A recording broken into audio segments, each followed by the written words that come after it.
Welcome back to another Diablo 4 video. Today we're going to be talking about the Druid class mechanic Spirit Boons. Now this is a pretty simple class mechanic. Really, this is just an extension of the skill tree. This is just really more passives that we have to go along with the skill tree. Honestly, I was kind of hoping for a more in-depth class mechanic for the Druid, but we are able to get some things from these Spirit Boons that are not available through the skill tree or legendary aspects or the Paragon board. So that is nice. But basically how this works, I'm sure if you guys played Druid in either of the two betas that the Druid was available, you saw spirit offerings drop around level 15. You weren't able to do anything with them in the beta because the quest line for this is actually in Skazglen, and we didn't have access to that zone. So once you start getting these spirit offerings, these items, you're able to sacrifice them to one of 4 animal spirits. So you have deer, eagle, wolf, and snake. And once you hit a certain threshold of spirit offerings sacrificed, you start to unlock the different nodes here for each animal. So each one has 4. So you'll need a certain amount to unlock the first tier, and then I would imagine it exponentially goes up from there. You're going to need more as you go further in. Now, baseline, you're able to pick 1 node from each animal spirit, as you can see here. But you're actually able to specialize in one of the animal spirits to pick 2 of them. As you can see, that snake turned red, and I have 2 of the nodes selected.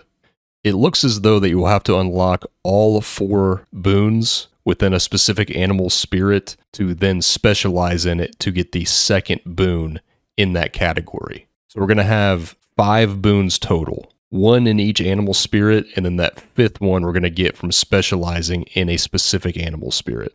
Alright, so let's quickly talk about what each spirit boon does. So it starts out a little bit more simple. So in the deer aspect, the first one is prickle skin, which gives you thorns. Now, for Druid, I don't think this is going to be very good, at least currently. I don't think we're going to have a dedicated thorns build that's going to be viable at in-game, especially for Druid. But maybe later on down the road, this becomes better when we get maybe some thorns legendaries and some things change. But for the time being, once you have all 4 of these unlocked, I don't think you'll be picking this pretty much ever for any build. So then we've got Gift of the Stag, gain 10 maximum spirit. Now this can actually be pretty good in a lot of different builds, especially ones that are running things like Earthen Might, which is an ability that restores all of your spirit. So potentially builds like that max spirit could be very good. You can also run something like the Melted Heart of Selig. So the way this works is when you take damage, you drain resource for every 1% of life you would have lost instead. So a build like that could be trying to get as much maximum spirit as you possibly can, and this is one way to do it. So next up, we have Wariness, take 10% reduced damage from elites. It's actually pretty strong. I would say this is probably the default boon that you're going to take in the deer tree. And then we also have Advantageous Beast. Reduce the duration of control impairing effects by 15%. It's also another one that could potentially be ran, especially if you don't have access to a lot of ways to become unstoppable. So that's potentially one too, but I think overall, this is probably the deer boon that you're going to take. So next up we have Eagle, and this is going to get a little bit more powerful. So we have 5% increased critical strike chance. And we don't have a ton of ways to get just flat critical strike chance as the Druid other than on gear. We have this, we have up to 6% increased critical strike chance on the tree if enemies are close to you. And that's really about it. I believe there aren't any ways to get crit chance on the Paragon board either. You can also get some crit chance from both Ravens and Poison Creeper if you're running those abilities. Next up we have Iron Feather. 10% maximum life is pretty strong, especially if you're running a Pulverize Werebear build where you're trying to overpower. So you want to be stacking life. So it can definitely be good in a build like that especially. Got 10% attack speed. And again, there isn't a ton of attack speed to get that isn't from gear. So you have this, you have some attack speed on the Paragon board, and I would say maybe the only other one we really get is 15% from Blood Howl, and then you can get 20% from Bestial Rampage. Again, one of the few ways for us to get attack speed that's not on a piece of gear could be pretty strong. Next up, Avian Wrath, plus 30% critical strike damage. I think this one will be ran in a lot of builds. You have the option of running that one in landslide builds where you're guaranteeing crits with Primal Landslide. That's going to be good. Again, I always kind of go back to Earth and Might because it's just so powerful, but guaranteeing crits with Earth and Might, you're definitely going to want to run Avian Wrath in a build like that. So now going into Wolf, things get a little bit more interesting.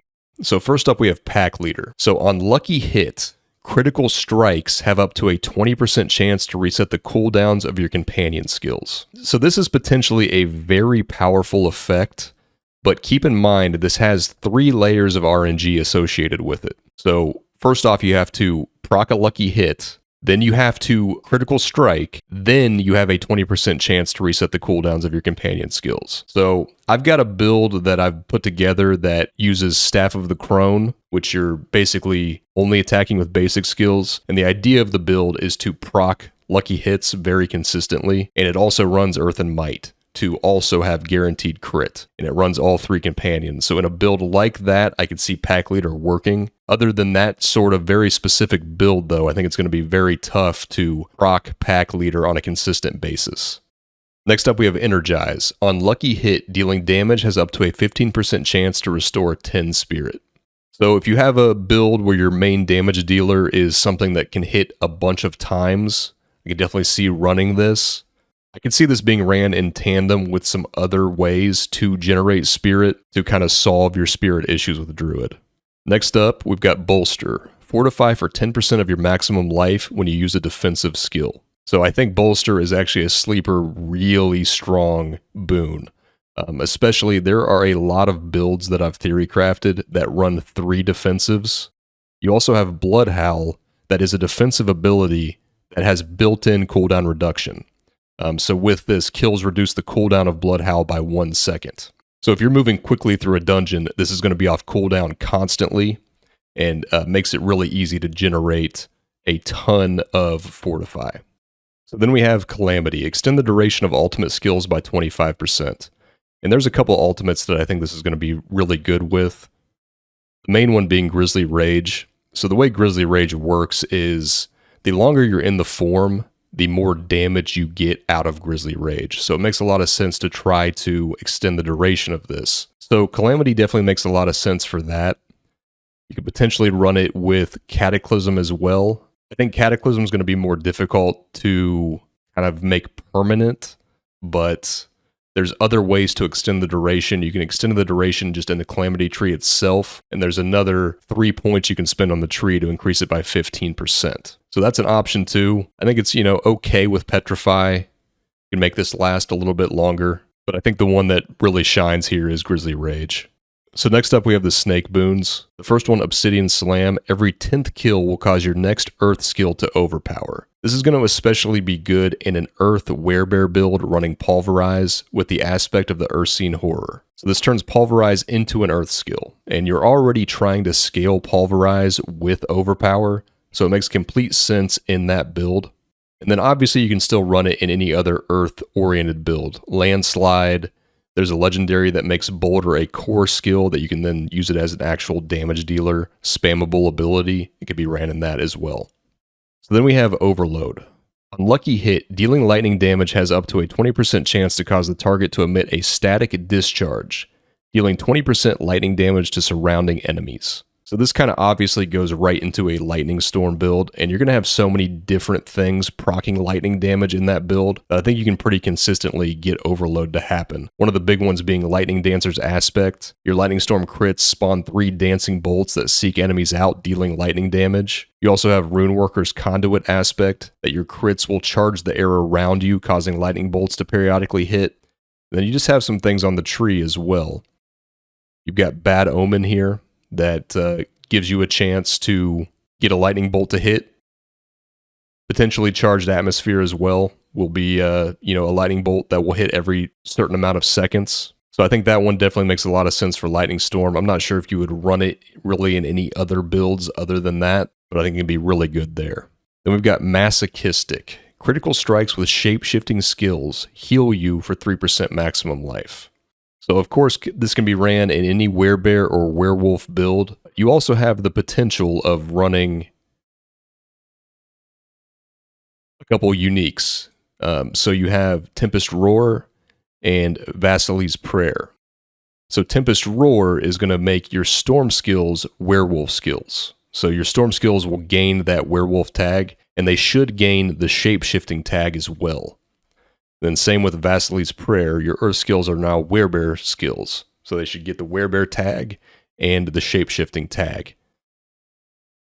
So then pretty quickly, you've got a lot of different builds that will be able to run Masochistic. And again, pairing it with that Earth and Might to guarantee crits, this can be an insane amount of healing potential. So then next up, we have probably my favorite boon, Calm Before the Storm. This has a lot of potential. So on Lucky Hit, Nature Magic skills have up to a 15% chance to reduce the cooldown of your ultimate skill by 2 seconds. So it definitely can have some potential with Cataclysm. This would be the only way we could have a permanent Cataclysm up if we can get this to proc enough. But the main thing that I think will be insane with potentially is Grizzly Rage. So again, with the 2 helmets, Vasili's Prayer being one, your Earth skills are now also werebear skills. That means you're able to run Earth magic skills in Grizzly Rage form. And those are going to be nature magic skills as well. So while you're in the form, you should be able to reduce the cooldown of Grizzly Rage. The one thing we don't know for sure is if you're able to reduce the cooldown with this unlucky hit while you're in the form.